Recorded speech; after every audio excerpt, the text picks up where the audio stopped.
नमस्कार सभी लोगों को। आगे आज रामायण में आगे की कथा, जिसमें रामचंद्र जी और पीछे लक्ष्मण तपस्वी का पेश बनाए हुए शोभायमान हैं। तो दोनों के बीच में सीता जी कहे शोभा दे रही हैं, जैसे ब्रह्मा और जीव के बीच माया सुशोभित होती है। मैं उस छवि को कहता हूँ जैसे मेरे मन में बसी है, मानो वसंत और कामदेव के बीच रति शोभित हो। मन में खोज कर उपमा कहता हूँ, मानो बुध व चंद्रमा के मध्य में रोहिणी शोभित हो। प्रभु रामचंद्र जी के चरणाविंदों के बीच जानकी जी अपने पांव रखती और डरती हुई रास्ता चल रही है।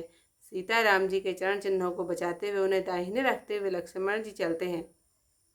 श्री राम जी, लक्ष्मण जी और जानकी जी सुंदर प्रीति अकथनीय है। पशु पक्षी भी उनकी छवि देखकर प्रसन्न हो जाते हैं, क्योंकि बटोही रामचंद्र जी ने उनके चित्त चुरा लिए हैं। जिन जिन लोगों ने प्यारे पति सीताराम जी समेत दोनों भाइयों को देखा, वे संसार के कठिन मार्ग को आनंद पूर्वक बिना परिश्रम की पार कर गए। अब भी जिनके हृदय में कभी सपने में भी बटोही राम सीता जी लक्ष्मण वास करते हैं, वह श्री रामचंद्र जी के परम धाम के उस मार्ग को पाता है जिसको विरले मुनिजन भी कभी कभी पाते हैं। रामचंद्र जी ने जानकी जी को थकी हुई जाना, तब समीप ही वट वृक्ष और ठंडा पानी देखकर वहां ठहर गए और कंदमूल पर भोजन किया। प्रातःकाल स्नान कर राम जी वहां से चले।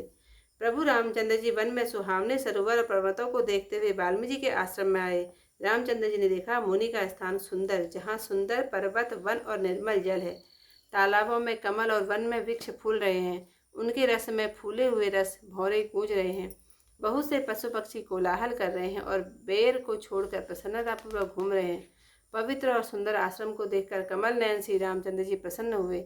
वाल्मीकि जी प्रभु का अपना आना सुनकर उन्हें लेने के लिए आगे आए। श्री रामचंद्र जी ने मुनि को प्रणाम किया। ब्राह्मण श्रेष्ठ मुनि ने आशीर्वाद दिया। रामचंद्र जी की शोभा को देखकर मुनि के नेत्र शीतल हो गए। वे आदरपूर्वक उन्हें आश्रम में लिवा लाए। श्रेष्ठ मुनि ने प्राण प्यारे अतिथि पाकर मीठे कंदमूल फल मंगवाए। जानकी जी, लक्ष्मण जी और रामचंद्र जी ने फल खाए। तब मुनि ने उनको सुंदर विश्राम स्थल बता दिए। श्री रामचंद्र जी की मंगल मूर्ति नेत्रों से देखकर वाल्मीकि जी के मन में बड़ा ही आनंद हुआ। तब कमल स्वरूप हाथों को जोड़कर रामचंद्र जी कानों को सुख देने वाले मधुर वचन बोले। हे मुनीश्वर, आप त्रिकालदर्शी हैं, तब संसार आपको हाथ पर रखे हुए बेर के समान है। ऐसा कहकर प्रभु ने जिस प्रकार रानी ने वनवास दिया, वह सब कथा मुनि से कही। हे प्रभु, पिताजी की आज्ञा, माता का हित, भरत सरी के भाई को राज्य और मुझे आपके दर्शन होना, यह सब मेरे पुण्यों का प्रभाव है। हे मुनीश्वर, आपके चरणों के दर्शन से हमारे सब पुण्य सकल हो गए। अब जहाँ आपकी आज्ञा हो और जहाँ कोई भी मुनि उद्वेग न पाए, क्योंकि जिन राजाओं से मुनि और तपस्वी लोग दुख पाते हैं, वे बिना आग ही के जलते हैं। ब्राह्मणों का प्रसन्न होना ही सब मंगलों की जड़ है। ब्राह्मणों का कोप करोड़ों कुल को जला देता है। ऐसा मन में जान वही स्थान बतलाएं जहाँ जानकी जी लक्ष्मण समेत मैं जाऊं। वहाँ पत्तों और घास के सुंदर कुटी बनाकर हे कृपालु मुनि, कुछ समय तक मैं वास करूं। राम जी की सीधी वाणी सुनकर ज्ञानी मुनि वाल्मीकि बोले, धन्य धन्य हे रघुवंशी ध्वजारूप, आप ऐसा क्यों न कहेंगे। आप सदैव मर्यादा के रक्षक हैं। हे राम, आप वेदों की मर्यादा के रक्षक जगदीश्वर हैं। जानकी जी माया है, वह आप कृपा निधान की इच्छा पाकर संसार को रचती, पालती और संहार करती हैं। जो 1000 मस्तक वाले शेष नाग रूप से पृथ्वी को धारण किए हैं, यही चराचर के स्वामी लक्ष्मण जी हैं। ऐसे आप सब देव कार्य के लिए राजा का शरीर धारण कर दुष्ट राक्षसों की सेना विध्वंस करने के लिए चले हैं। हे राम, आपका स्वरूप अनिवर्चनीय है, बुद्धि से परे, अविकत, अकथनीय और अपार है। वेद सदैव उसे नेति नेति ही कहते हैं। तो आज की कथा यहीं पर समाप्त होती है।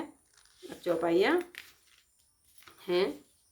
आगे राम लखन बन पाछे, तापस वेश विराजत काछे। उभय बीच सिय सोहति कैसे, ब्रह्म जीव बिच माया जैसे। बहुरी कहूँ छवि जैसी मन बसही, रनु मधु मदन मध्य रति लसई। उपमा बहुरी कहूँ जे जो ही जनु बुध विधु विचरोहिणी सोही। प्रभु पद रेख बीच बिच सीता, धरति जरन मग चलति सबीता। श्री राम पद गंग बराहे, लखन चलहि मगु दाहिन लाहे। राम लखन से प्रीति सुहाई, वचन अगोचर किमि अहि कही जाई। खग मेघ मगन देखि छवि होई, लिए चोरी चित राम बहु बटोरी। जिन जिन देखे पथिक प्रिया, सिय समेत दो भाई, भवन मगु अगमु आनंद ते। बिनु श्रम रहे सिराई, अजहु जासुर सपने काऊ, बसहु लखनु सिय राम बटाओ। राम धाम पत पाए सोई, सो पत पाओ कबहु पुनि को कोई। तब रघुवीर समेत सिय जानी, देख निकट बटु शीतल पानी।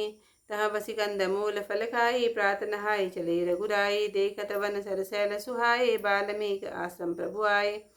राम देख मुनिवास सुहावन, सुंदर गिरि कानन जलुकावन। पावन सरनि सरोज विटप वन फूले, गुंजत मंजु मधुप रस भूले। खग मृग विपुल कोलाहल करहीं, विरहित वैर मुदित मन चरहीं।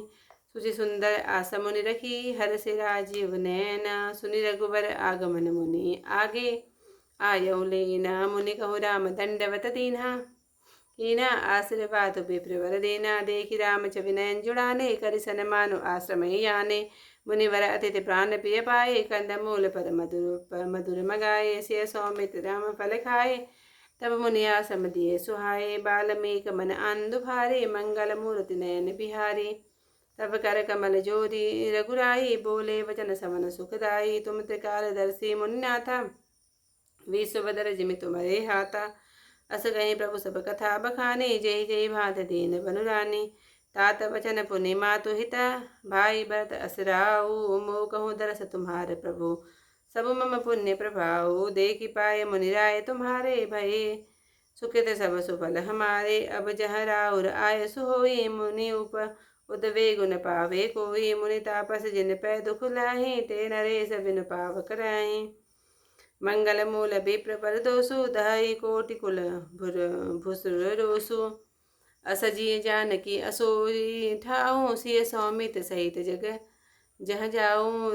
तह रुचि रुचिर परन तनसाला, वासु करो कछु काल कृपाला।